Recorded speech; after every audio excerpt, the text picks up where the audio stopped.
আসসালামু আলাইকুম ওয়া রাহমাতুল্লাহ নাহমাদুহু ওয়া নুসাল্লি আলা রাসূলিহিল কারীম আম্মা বা'দ।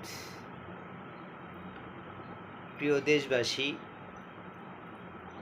আজ আমি আপনাদেরকে এমন একটি ছোট্ট আমলের কথা বলবো, যে আমলটি করলে আল্লাহ রাব্বুল আলামিন তার সারা জীবনের সমস্ত গুনাহ মাফ করে দেন।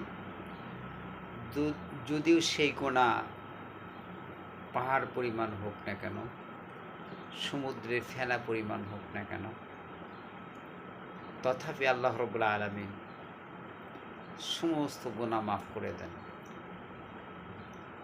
সেটা হলো, ঘুমানোর আগে যদি কেউ আল্লাহুম্মা বিসমিকা আমুতু ওয়া আহইয়া এই দোয়াটা পড়ি এবং ডান কাতে শুয়ে আস্তাগফিরুল্লাহাল্লাযী লা ইলাহা ইল্লা হুয়াল হাইয়ুল কাইয়্যুম ওয়া আতুবু ইলাইহি এই ইস্তিগফার মাত্র ৩ বার পড়ি, তাহলে আল্লাহ রাব্বুল আলামিন তার জিন্দেগীর সমস্ত গুনাহ মাফ করে দেবেন।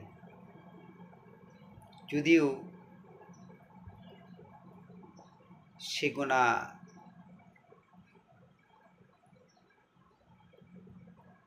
গর্তের পিপিলিকা পরিমাণও হয়।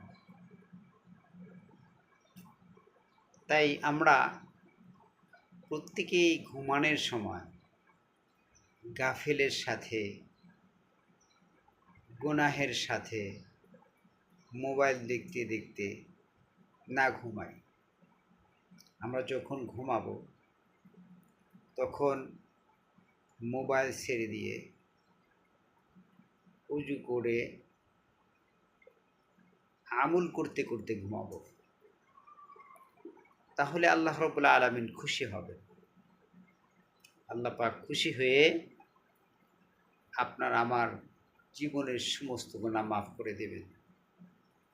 আল্লাহ পাক ফেরেশতাদেরকে বলতে থাকেন, আমার ফেরেশতারা, দেখো আমার বান্দা এখন ঘুমাবে, ঘুমানোর আগে আমাকে বলতেছে যে আল্লাহুম্মা বিসমিকা আমুতু ওয়া আহইয়া, আল্লাহ তোমার নামেই মরতেছি, আবার জীবিত হওয়ার আশাও করতেছি।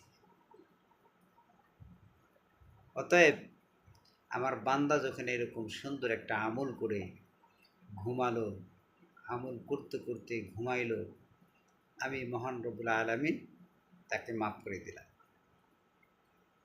এবং তার সারা রাত্রিটা আমল ইবাদতে পরিণত করে দিলাম। যে রাত্রি যে ঘুমাবে, ঘুমটা তার জন্য বোনাস স্বরূপ, এবং সারা রাত্রি ঘুমানোর কারণে এই ঘুমটাও তার ইবাদতে পরিণত হয়ে যাবে।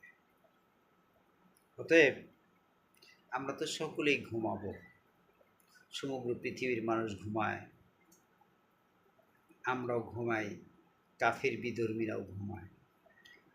কাফির বিধর্মীদের ঘুম তো শুধু ঘুমই হবে, আমাদের ঘুম তো ইবাদত হবে।